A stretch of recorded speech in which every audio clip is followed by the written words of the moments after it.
grand opening. So I'm sitting here taking my own good advice. You know, the advice that I encourage you guys to do, right? So I looked up my heritage. It is some Gullah Geechees out here. Some of us just not finding out who we are, right? I always wondered why it seemed like folks couldn't understand what I was saying, right? Knowing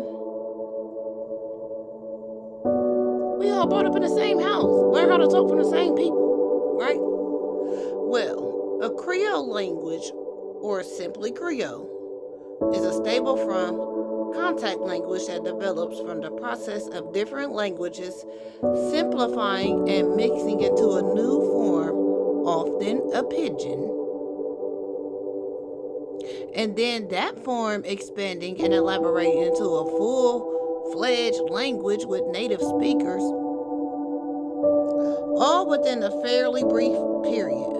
While the concept is similar to that of a mixed or a hybrid language, Creoles are often characterized by a tendency to symbolize their inherited grammar. Look at that.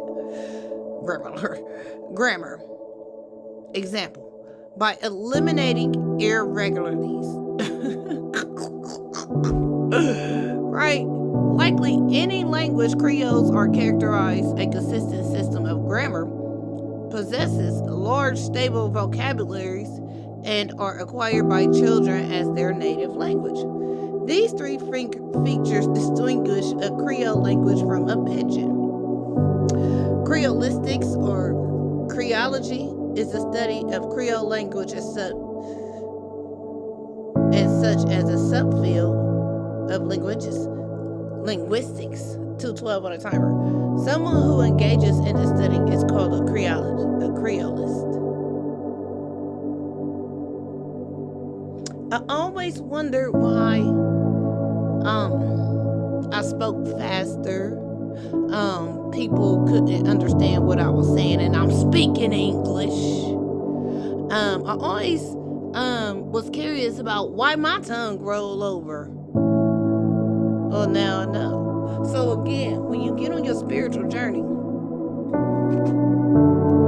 don't need nobody that was my shit to curse my tongue. But when you get on your spiritual journey and you start finding out who you are, the further you go back, the deeper you know, the closer you are to your actual divine inheritance. What I can share with you is, let's go back one page real quick.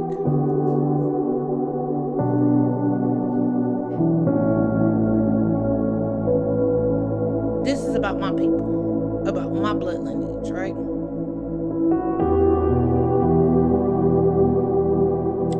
Origins of the Gullah language.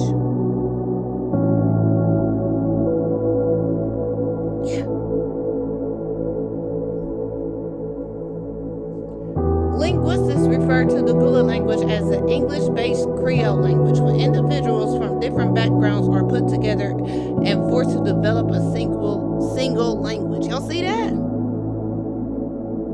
Creoles emerge in the settling trade, colonialism, and slavery. One perspective holds that the Creole language are basically hybrids that include linguistic elements from many diverse sources. Although the majority of Gullah's vocabulary comes from the English target language, which is the speech of the socially and economically dominant group. The African substrate languages have influenced the grammar and the sentence structure, changed how nearly all English words are pronounced, and contributed as a significant portion of vocabulary. I always wondered why I couldn't pronounce anything.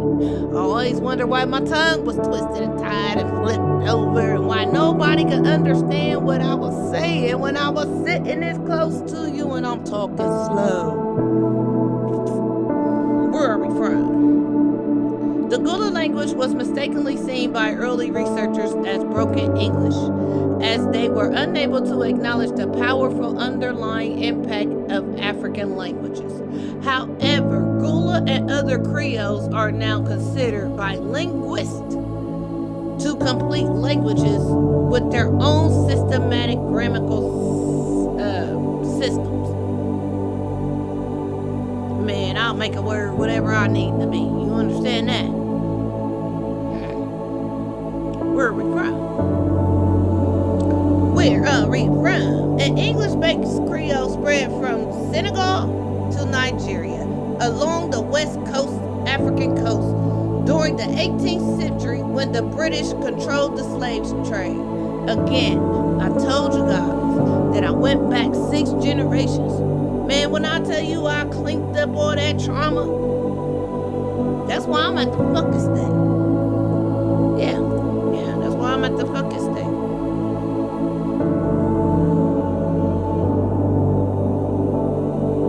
When the British controlled the slave trade, in addition to being a lingua franca, or a common language among Africans and various tribes as hybrid language, was used as a communication tool between local African traders and British slave traders.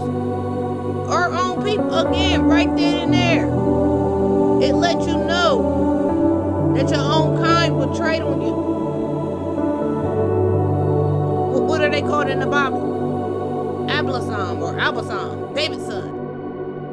Before leaving Africa, some of the slaves sent to America must have been familiar with Creole English, and their speech appears to have served as an example for the other slaves on the estates. Numerous of linguists contend that this early form of West African Creole English served as the ancestor of the contemporary English-based Creoles in West Africa, such as Nigerian Pidgin and Sierra Leone Creole. K-R-I-O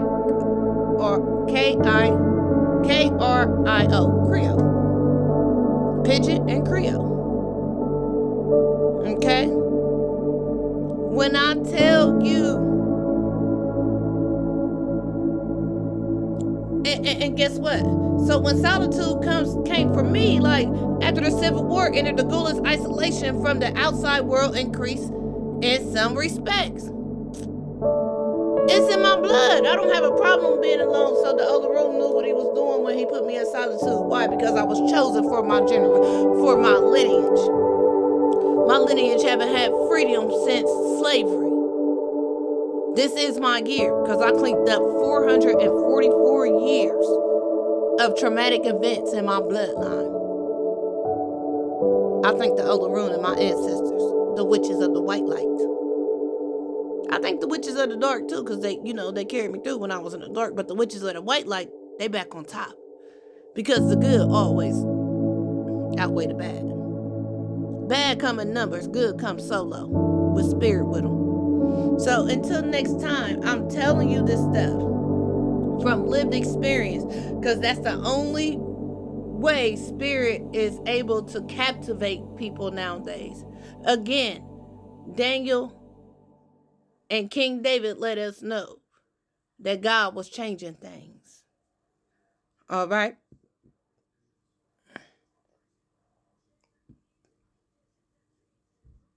All right. Until next time, take care of yourself. Remember your spirit. Ashe.